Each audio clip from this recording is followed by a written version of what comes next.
Les postos, comme promis, toute la nuit, on sera là pour vous tenir informé de l'avancée du dossier Lionel Messi au Paris Saint-Germain. De nouvelles informations viennent d'être dévoilées par les émissions espagnoles, les médias français, italiens et toute l'Europe. Donc Léo Messi, plus que jamais proche du Paris Saint-Germain. On va évoquer ces nouvelles informations très fraîches dans quelques minutes. Avant de commencer la vidéo, je souhaite la bienvenue à AV Prono qui est avec nous dans cette vidéo. Salut Avner. Salut Sacha, merci de m'avoir invité. Donc comme vous le savez, pour les plus fidèles, Avner fait souvent des lives avec moi. Lui aussi a une chaîne YouTube qui a dépassé les 1500 abonnés. Là aussi, il a enchaîné les vidéos et les informations sur Lionel Messi. Si vous voulez voir sa chaîne, le lien est en bas en description. Allez en masse vous y abonner les postos. Et Avner va réagir avec nous à toutes ces informations et au dossier Lionel Messi qui est plus que jamais proche du Paris Saint-Germain. Donc les dernières nouvelles, les postos. Apparemment, d'après la presse espagnole, ça a été relayé aussi par la presse française.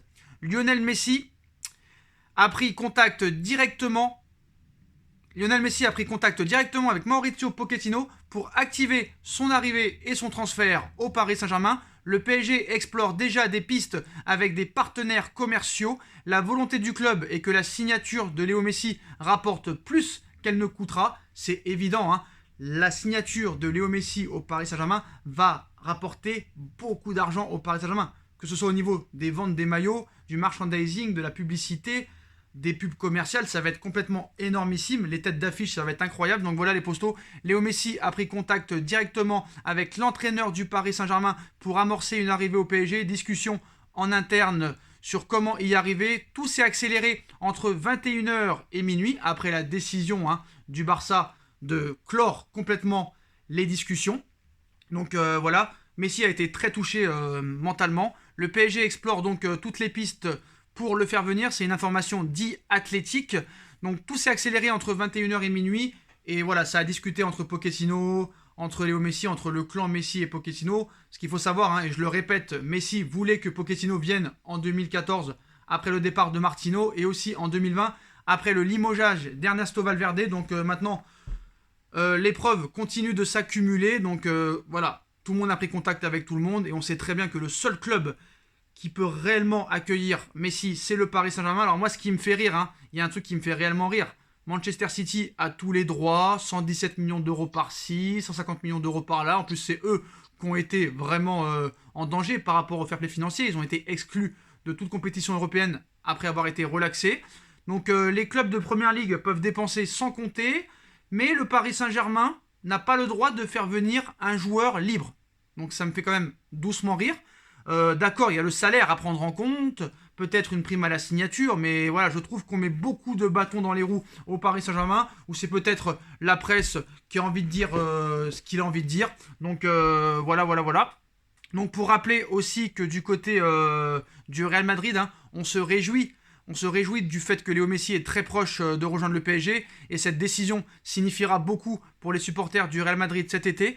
Donc voilà les postos, donc encore un dossier vraiment où j'y ai cru jusqu'au bout depuis un an. Donc voilà, maintenant Avner il va donner un petit peu son avis sur toutes ces infos qui ont circulé depuis l'annonce de la non-prolongation de Léo Messi au FC Barcelone et de son rapprochement du côté du Paris Saint-Germain. Donc Avner, donne-nous un petit peu ton avis tranché sur tout ce qui se passe à l'heure actuelle qui est en train de faire trembler complètement le monde du football. Tout d'abord, salut à tous.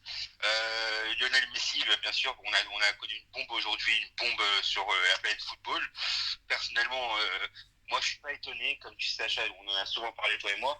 D'ailleurs, tu as été souvent le premier à me dire que tu verras qu'il se passera quelque chose avec Messi. D'ailleurs, moi par rapport à ça, j'ai une question à te poser. Donc après par exemple le dossier Neymar où toi tu avais dit qu'il allait rester, qu'il allait prolonger, tu étais seul contre tous, contre vents et marées. Après le dossier Hakimi où tu l'as annoncé en priorité, après Wijnaldum, Ramos, Icardi, Navas et j'en passe. Qu'est-ce que ça fait d'annoncer avant tout le monde et que ça arrive vraiment, c'est-à-dire que le transfert va vraiment se passer quoi. Quel est ton ressenti par rapport à tout ça, d'annoncer les nouvelles avant tout le monde et que ça se passe vraiment quoi.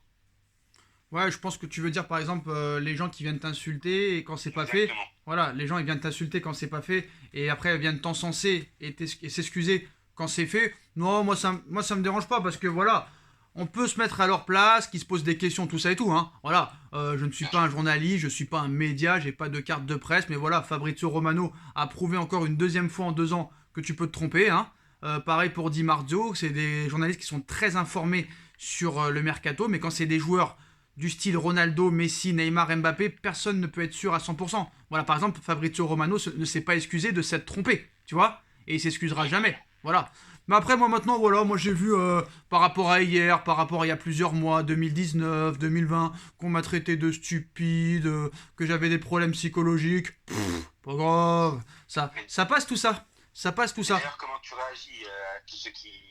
Comment tu réagis par rapport à tous ceux qui t'ont insulté et qui maintenant retournent leur veste par rapport à tout ça? Moi, ça me dérange pas. Moi, je peux comprendre que des fois, ils aient pas confiance. Mais à un moment donné, moi, voilà, c'est les faits qui sont là. Et si t'as un petit peu de logique, de bon sens, tu pouvais quand même prévoir certaines choses. Voilà. Léo Messi qui prolonge pas pendant 1 mois après la fin de son contrat. Les photos avec tous les joueurs parisiens. La discussion avec Paredes et Neymar après la finale de Copa. Puis regarde, elle est là, hein. Elle est là. L'article France Football, hein. La carte secrète du PSG, je l'ai toujours laissée derrière. Et je savais que tant qu'il n'y aurait pas de prolongation de contrat, ça continuerait à en parler. Et je pense que si vraiment il aurait voulu prolonger, il aurait déjà prolongé. Et moi, je me demande même si le FC Barcelone, ça les arrange pas qu'ils s'en aillent. Pour dire la vérité. Il va falloir bien scruter un petit peu demain la conférence de presse de Johan Laporta. Alors, un petit peu à venir, qu'est-ce que tu en penses de tout ça? Et dis-moi honnêtement les questions que tu veux me poser. Hein. Bah écoute, moi tout d'abord, je vais m'écourter, après je vais plus me concentrer sur 2 questions, on va dire primordiales et tout, ou même 3 questions primordiales. Moi tout d'abord, je suis en tant que fan du football, je suis un peu choqué par cette nouvelle, qu'on veuille ou non, qu'on aime ce club ou pas, je suis choqué un peu par cette nouvelle parce que c'est la fin d'une ère, mais content parce que Lionel Messi pourra venir enfin au Paris Saint-Germain si tout se passe bien. Maintenant, moi j'ai une question à te poser premièrement. Est-ce que tu penses que Lionel Messi au PSG, ça pourrait faire rester ou prolonger Kylian Mbappé? Alors, j'ai répondu déjà dans ma vidéo précédente. Alors, je pense qu'il y a de grandes chances quand même qu'il reste jusqu'à la fin de son contrat minimum. Même si d'après la presse espagnole, le Barça pourrait faire quand même une offre d'ici le 25 août prochain. Mais voilà, je pense que comme j'ai dit dans ma précédente vidéo, le projet maintenant est plus que jamais au Paris Saint-Germain. Et si en plus ils arrivent à faire venir Paul Pogba, là ce serait exceptionnel. Et si tu gagnes pas la Coupe d'Europe là, tu la gagneras jamais, je pense. Hein. Justement, c'était ma prochaine question par rapport à Pogba, parce qu'on a beaucoup parlé ces derniers temps, toi comme moi et les médias aussi. Est-ce que tu penses que malgré le fait que Messi pourrait venir, est-ce que tu penses qu'ils vont quand même se solidifier au milieu de terrain avec Pogba qui pourrait venir à Paris en même temps que Messi? Alors ce qu'il faut savoir, c'est que quand même Paris, malgré la recherche de partenariats commerciaux, même s'il est trop, il va falloir vendre un minimum. Même si Messi n'était pas venu, ou même si Messi n'était pas en contact, voilà.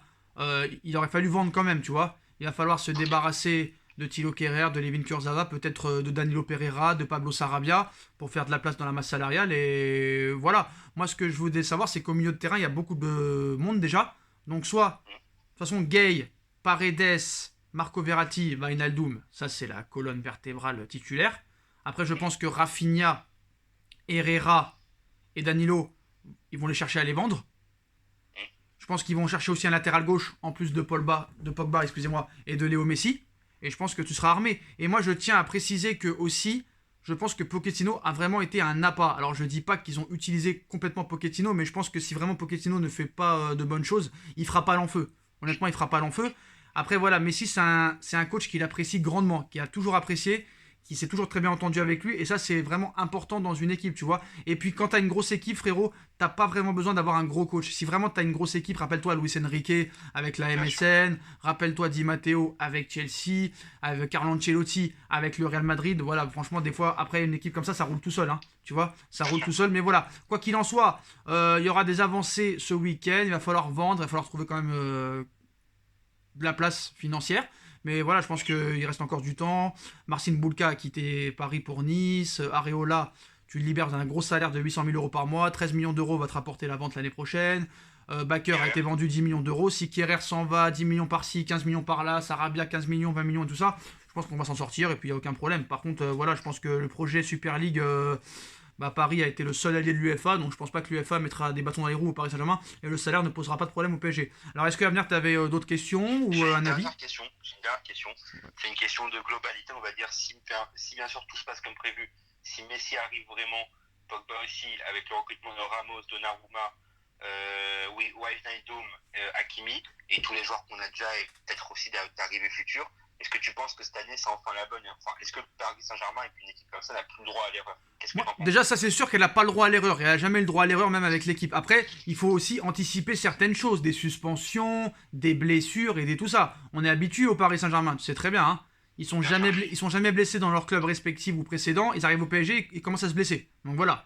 Il faudra le travail de tout le monde, un travail du coach, du staff médical, des kinés, des adjoints. Il faudra que tout le monde aille dans le même sens. Doha veut gagner la Ligue des Champions avant cette Coupe du Monde au Qatar. Et là, je pense que cette année, ce sera cette année ou jamais. Après, l'équipe sur le papier n'est pas la vraie vérité du terrain. Tu vois. Il va falloir montrer sur le terrain. On a vu déjà que c'est très mal vu cette défaite en Trophée des Champions contre Lille alors que Paris l'avait toujours gagné. Paris n'a pas le droit à l'erreur. Pochettino aura une énorme pression.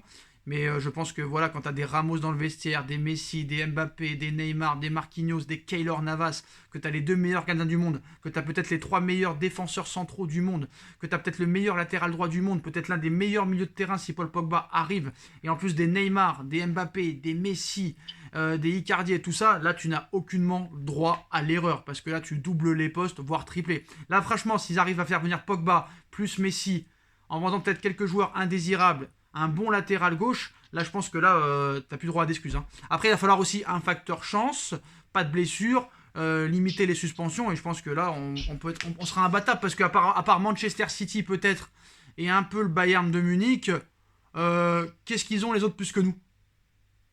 Bah, personnellement, moi je vois rien. Après, j'avais une dernière question peut-être à te poser par rapport à ça. Vas-y. Messi qui arrive, ça veut dire Icardi dehors?